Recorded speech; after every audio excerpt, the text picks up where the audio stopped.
പ്രിയ സഹോദരങ്ങളെ, ഇന്ന് നമ്മൾ ശ്രവിക്കാൻ പോകുന്ന തിരുവചന ഭാഗം 1 തെസ്സലോനിക്ക 5-ാം അധ്യായം 1 മുതലുള്ള തിരുവചനങ്ങളാണ്. യേശുക്രിസ്തുവിന്റെ 2ാം വരവിനെ കുറിച്ചുള്ളതാണ്. നമ്മൾ ഒരുങ്ങിയിരിക്കാനാണ് തിരുവചനം നമ്മളോട് പറയുന്നത്. യേശുവിന്റെ 2ാം വരവ് എപ്പോഴെന്നോ ഏത് നിമിഷമെന്നോ ആർക്കും തന്നെ അറിയത്തില്ല. ഏത് നിമിഷവും അത് നമ്മൾ പ്രതീക്ഷിച്ചു തന്നെ ഇരിക്കണം. തെറ്റിലും ഒന്നിലും പെടാതെ നമ്മൾ എപ്പോഴും ദൈവവിചാരത്തിലും പ്രാർത്ഥനയിലും യേശു വരുമെന്നുള്ള ഒരു പ്രത്യാശയിൽ ഒരുങ്ങിയിരിക്കണമെന്നാണ് ഈ വചനഭാഗം. നമുക്ക് വചനഭാഗം ശ്രവിക്കാം.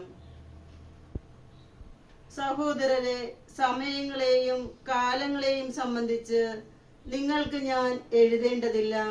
കാരണം രാത്രിയിൽ കള്ളൻ എന്ന പോലെ കർത്താവിന്റെ ദിനം വരുമെന്ന് നിങ്ങൾക്ക് നന്നായി അറിയാം.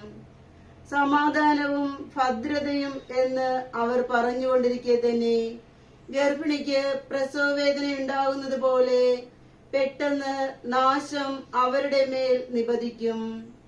അതിൽ നിന്ന് അവർ രക്ഷപ്പെടുകയില്ല. എന്നാൽ സഹോദരരെ, ആ ദിവസം കള്ളൻ എന്ന പോലെ നിങ്ങളെ അപ്രതീക്ഷിതമായി പിടികൂടാൻ ഇടയാക്കത്തക്ക വിധം നിങ്ങൾ അന്ധകാരത്തിലല്ല കഴിയുന്നത്. നിങ്ങളെല്ലാവരും പ്രകാശത്തിന്റെയും പകലിന്റെയും പുത്രന്മാരാണ്.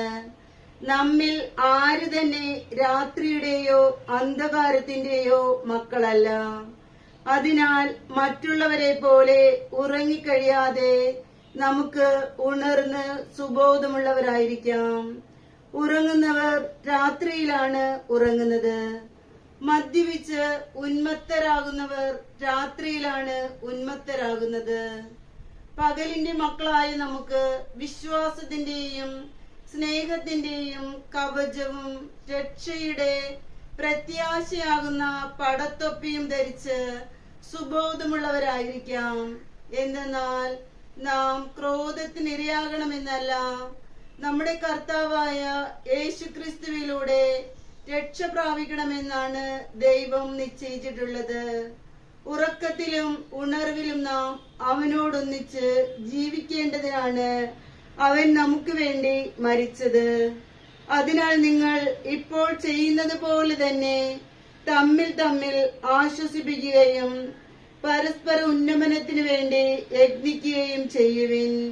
സഹോദരരെ, നിങ്ങളുടെ ഇടയിൽ അധ്വാനിക്കുകയും കർത്താവിൽ നിങ്ങളെ നയിക്കുകയും അനുശാസിക്കുകയും ചെയ്യുന്നവരെ അവരുടെ അധ്വാനം പരിഗണിച്ച് അത്യധികം സ്നേഹത്തോടെ ബഹുമാനിക്കണമെന്ന് ഞങ്ങൾ അഭ്യർത്ഥിക്കുന്നു.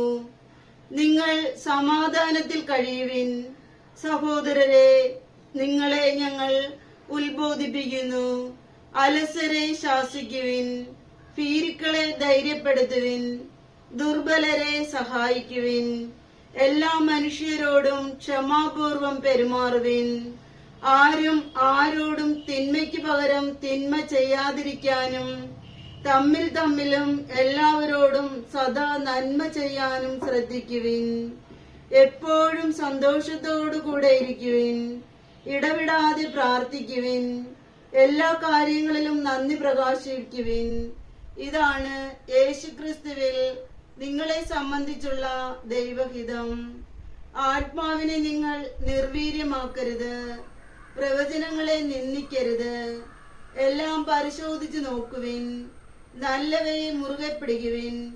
എല്ലാത്തരം തിന്മയിൽ നിന്നും അകന്നു നിൽക്കുവിൻ. സമാധാനത്തിന്റെ ദൈവം നിങ്ങളെ പൂർണ്ണമായി വിശദീകരിക്കട്ടെ. ഹല്ലേലൂയ, ആമേൻ. നല്ലൊരു ദിവസം ആശംസിക്കുന്നു. എല്ലാവർക്കും സന്തോഷവും സമാധാനവും ഉണ്ടാകട്ടെ.